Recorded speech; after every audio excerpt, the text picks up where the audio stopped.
Every time you sign an online contract or your smart car pings its location, you're creating something that has real, tangible legal power.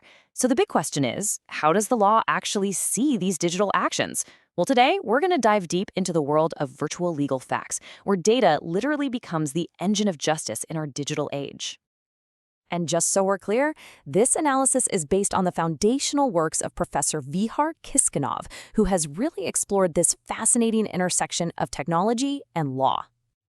All right, here's our game plan. First, we're going to contrast the old physical world with the new virtual one. Then, we'll get a clear definition of what a virtual legal fact actually is and walk through its entire life cycle. How it's saved, who gets to access it, and how it's used. And finally, we'll wrap up by looking at the powerful systems that manage all this, electronic registers, and the crucial EU laws that govern them. So, to really get a handle on what's new, we've got to first take a look at the old way of doing things. How have legal facts traditionally worked, and what's so fundamentally different now? Now, this table really captures the shift perfectly. In the material world, on the left, legal facts were stuck on physical things like paper. This meant you had these complex, manual procedures with different departments having to coordinate. But over on the right, in the virtual world, technology changes the game entirely. Facts live in electronic registers, and what used to be a clunky process becomes a streamlined internal electronic service. The big takeaway here is the leap from paper and manual processes to pure data and automation. So this brings us right to the heart of our discussion. What is a virtual legal fact, really? The definition is absolutely key. A virtual legal fact is born, lives its entire life, and does its work completely within the digital world. And here's the kicker. The law sees it and attaches real-world consequences to it. These aren't just random bits of data. They are legally binding events. They can create, change, or even end legal relationships. This is the bridge that connects what we do online to our real-world rights and responsibilities. Okay, it's really important to get this distinction straight. A digitized fact is basically just a photo of a physical original. Think of it as scanning a paper contract. But a digitally born fact, that's something else entirely. It never existed in the physical world. It was created from scratch inside a system, like an entry on a blockchain or a transaction that a smart contract carries out. With these, the creation of the fact and its legal effect can happen in the exact same instant. So let's make this concrete. What are we talking about here? Well, an electronic signature legally binds you to a contract. An entry in an electronic business register officially creates a company. A message from a trusted electronic delivery service? That can serve as absolute legal proof. And get this, even data from your smart thermostat or your fitness tracker can become a virtual legal fact, proving where you were or what happened. All right, so we know these facts exist in the digital realm, but for them to have any legal weight, they have to be stored in a way that's stable and trustworthy. So where do they actually live? They're stored all over the place, really, in a whole ecosystem of digital locations. The most formal places are electronic registers, for sure, but they also exist as data inside e-contracts, in the log files that track every single action on a website, in massive databases of sensor data from IoT devices, and even in the metadata, the data about the data, which tells you where a fact came from. Storing a fact is one piece of the puzzle, but for it to have any legal power, the right people have to be able to access it.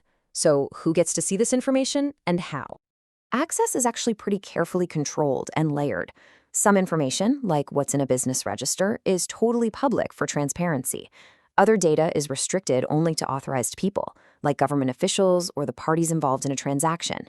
And finally, when it comes to your personal data, you, the data subject, have very specific rights to access and control your own information. Now, this is where things get really interesting. How are these stored and accessible facts actually put to work to create legal outcomes automatically? This whole process is a perfect example of automation in action. The video of a car speeding, that's the virtual legal fact. An IT system analyzes it, identifies the owner by checking another digital register, and then automatically issues a legal act, the speeding ticket. There's no human intervention needed in the main part of that process. The facts themselves trigger the legal consequence. It's pretty amazing.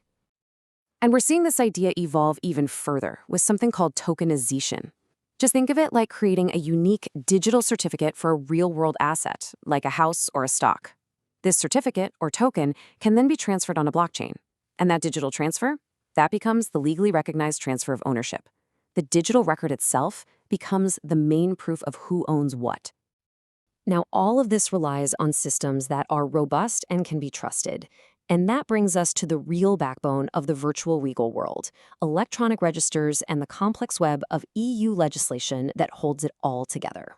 So, broadly speaking, there are two main types of registers. Some are for limited validity facts. They just record one-time events, like a specific online purchase.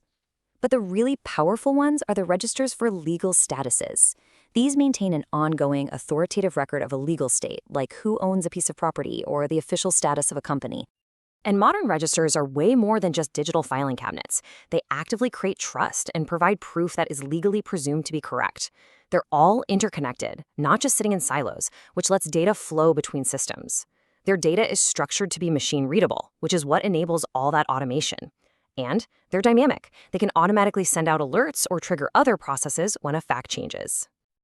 Underpinning all of this is a solid foundation of EU law. You can think of it in layers. The first layer is all about the data itself. You've got GDPR, which gives us fundamental rights over our personal data. Then there's the Data Act, which deals with the huge amounts of data coming from connected devices. And finally, the Data Governance Act provides a framework to help share all this data safely and effectively. The next layer of law is all about how we interact with this digital world.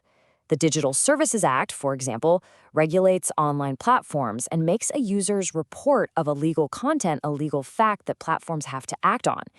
EIDAI's 2.0 is creating a personal digital wallet, so soon you'll carry verified facts like your driver's license right on your phone.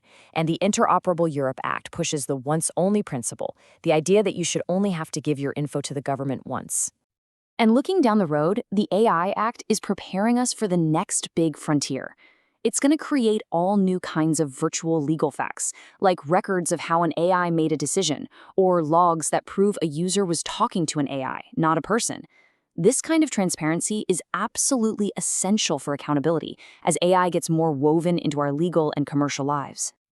So if there's one thing to take away, it's this.